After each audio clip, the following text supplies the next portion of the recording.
Alright, today I'm going to give you guys a detailed look at this Mafex Spiderman. This is Scarlet Spider, and it's based on the comics. And there's the box, and on the back it shows a couple of pictures of the figure and accessories, so let's get into it. So here we have the figure outside the packaging, and let's see, accessories wise, he comes with 2 extra head sculpts, a bunch of hands, and a pair of magnetic hands, and a pair of magnetic feet. And then it comes with the translucent base, and then he also comes with a tray of webbings. So yeah, all kinds of webbings you want. And there's the Spider-Man figure, the Scarlet Spider. Alright, so let us take a closer look at the Spider-Man figure himself. Of course, this figure is full on red. You can see the underneath is all red, and he has a hoodie on, which is blue, and it looks nice. The spider symbol on it is nice, and the hood section does have a wire running through it, so you can manipulate the hood however you want, but for the most part I like it down. I don't like it up over his head, so yeah. And then here's the rest of him. And none of these are removable either. These are sculpted on, these pieces. And then the wrist gauntlets, the wrist thingy, the web shooter, they are also sculpted on. And so is the belt. No, belt is a separate piece. And here's one of the head sculpt that the Spider-Man comes with. This is your traditional one, I guess. And when you pop this head sculpt off, you would notice that the peg system is actually a little bit different. I guess a lot of the figures are like this now, where they bend the bar section a little bit at an angle, so which allows him to look up even further. So now there's the other one. Let me put this one on, show you guys. And I'll probably go over articulation here. Oh my goodness, this is so hard to pop on. Alright, so let me go over articulation. I was able to pop this head on. So head articulation, you can see he can look up really high because of the way they shape the peg system. So that's good. And then base of the neck, there's another ball joint, so he can look down, look up, side to side, and even a little bit of a head tilt. It's all possible. And then as for the shoulders, let's see, it does have a butterfly joint right here.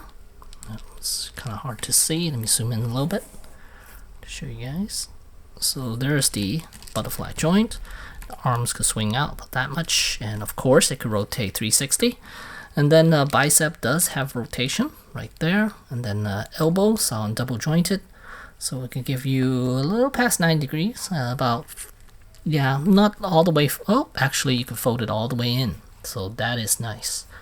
And then as for the wrist, these are ball hinge joints, so it does give you full range. And then the torso is quite good on this one. It can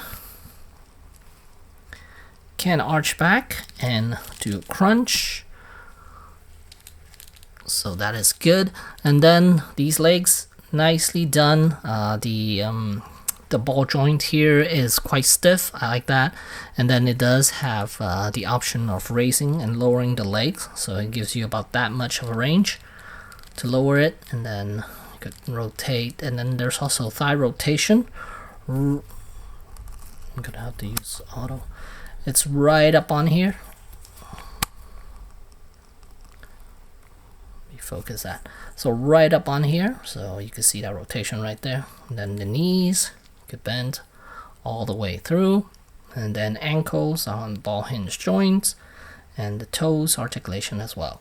So as far as articulation, this figure is really good. So let's try one of those Spider-Man poses where he's flying, stuff like that. So if I switch out the web shooting hands, then it's gonna go something like that, something along this line, something like that. And you can still bend his torso a little bit more and head tilt. So yeah, something like that.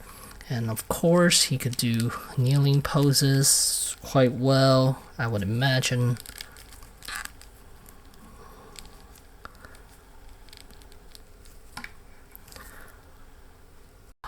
Alright, here I got him in the landing pose, and see, he looks quite good, quite natural as far as the range of motion is quite good.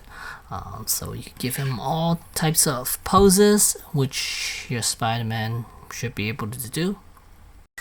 And here I got him in a crawling pose and switch out the other head. So now that's the third head, and yeah, you can see he is very versatile as far as posability. Range of motion is quite good, and the joints are nice and tight. That's the main issue here. That's the main thing about this figure, is that it is nice and tight, which a lot of the older Mafex stuff aren't. And let me turn this down a little bit so it might be easier to see the sculpt of this third head sculpt. It's quite nice.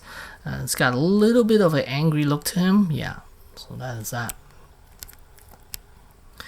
And the only issue I have with this figure is the outfit. This here, the shoulder section, it bunches up too much. It would be nice if it was spread out a little bit more, because right now it bunches in. You can see if it goes out a little bit, it will definitely look a lot nicer. But right now, I think the fabric is just pulling too much. Yeah, so that's the only issue I have with this figure. But otherwise, it's a really solid figure for Mafex. Alright, and here's a comparison between the Scarlet Spider with the Black Suit Spider-Man and the original Amazing Spider-Man. This one is a reissue, so yeah. So you can see they're all pretty much the same height, except let's see, Scarlet is a little taller than the rest of them. As far as the sculpting, I believe, let's take this one out the way, and I believe these two are pretty much identical as far as the sculpts is concerned. Looks like the arms are, no, actually it's a little different. They are not the same. Yeah, the arms are thicker. Even the shoulders a little thicker. Kind of hard to see on camera, but yeah, the head sculpt. The head sculpt might be the same. Yeah, it looks like they're the exact. No, actually, they are not either. Look, the eyes are different actually. So yeah, oh, it's a brand new sculpt. So yeah, so that is nice. So we got a brand new Scarlet Spider-Man, and I figured they would just reuse the Black Suit Spider-Man, but I guess they didn't. So that is cool. So at least you're getting something different, not exactly the same. So that is nice. And here's a comparison with other brands. We have the Mafex. I mean, no, that's the Mezco right here. And then of course Mafex, and then that's the Hasbro, and then that's the SHF. So you got all four, and you could definitely tell the size comparison, the size difference between the four. So yeah. So at the end of the day, is this figure worth getting? I would say so. If you're into Scarlet Spider-Man, then yeah, this is a nice one.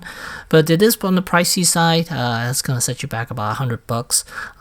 So maybe if you're looking for more affordable one, more bang for your buck, then most likely I would go with the Hasbro, because Hasbro did make a Scarlet Spider as well, so I would probably go with that one instead of this. This is a little more expensive, but you do have the cloth outfit and yeah, a lot more accessories too than what the Hasbro would give you. So there you go, there's the Scarlet Spider-Man from Mafex, and thanks for watching.